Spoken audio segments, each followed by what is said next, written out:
Hi అండి, అందరు బాగున్నారా? నేనైతే ఈరోజు అనుకోకుండా వరంగల్ పోయిన హాస్పిటల్ కోసం. పోయేటప్పుడు వీలు కాలేదు. రైల్వే స్టేషన్కి అయితే వచ్చిన. పోయేటప్పుడు మా అన్నయ్య రైల్వే స్టేషన్కి వచ్చిన రెండనే హాస్పిటల్ తీసుకుపోయిండు. చూయించేదాకున్నాడు. తర్వాత ఇంటికి తీసుకుపోయిండు. అన్నం తిని చేసుకొని నన్ను పోస్ట్ ఆఫీస్ కాడ వదిలిండు. పూలు తీసుకుంటానంటే వదిలిండు. వద్దులే అన్నాడు. ఎండలో ఏం పూలు వెళ్ళిపో, సప్పుడేకి ఎండ బాగా కొడుతుంది అన్నాడు.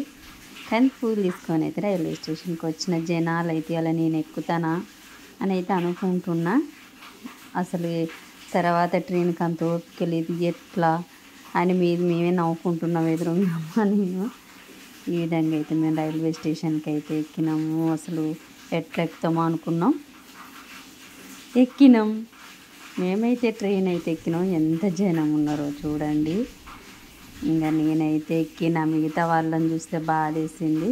ఇక జీవితం ట్రైన్ ఎట్లా పోతుంది, జీవితం కూడా ఆ విధంగానే 25 సంవత్సరాల పిల్ల గడిచిపోయింది. వరంగల్ నుండి మహబూబాద్కి వచ్చి 20 సంవత్సరాలు జీవితం కూడా అలా గడిచిపోయింది. అలా సమస్యలతోటి ఇప్పుడు కూడా అదే సమస్యలు. అది పోయి ట్రైన్ ఎట్లా పోతుందో జీవితం అట్లా పోయింది. ఇక మహబూబాద్లో దిగినాం. దిగైతే నేను లిఫ్ట్ ఎక్కి మెట్ల నుంచి మళ్ళీ ఇటువైపు దిగాలి మేము. మా ఇల్లు అయితే ఇటువైపు ఉంటుంది. దిగితే జనాలు చూడండి ఎంతమంది దిగిరో. ఇంతమంది ఎడబట్టిరు అసలు అనుకున్నా. ఇంత జనాలను చూసి నాకే ఆశ్చర్యం వేసింది. నేను మెట్లు దిగుతాను చిన్నగా. ఈ విధంగానైతే ఇంటికైతే రావాలని మెట్లు దిగుతున్నా. ఇంటికైతే వచ్చిన.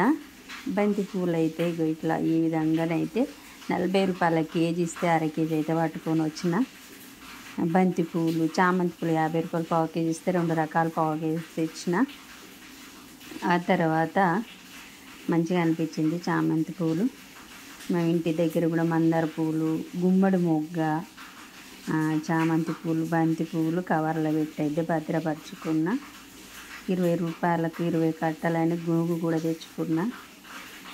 ఇంకా భద్రంగానైతే గుమ్మడి పువ్వు బతుకమ్మకు చాలా ఉపయోగం కదా అని ఒక మొగ్గ అయితే తెచ్చుకున్నా. ఈ విధంగా బంతిపూలు పేషెంట్ల పైన. ఓకేనా? వీడియో మీకు నచ్చినట్లయితే లైక్ చేసి సబ్స్క్రైబ్ చేయండి.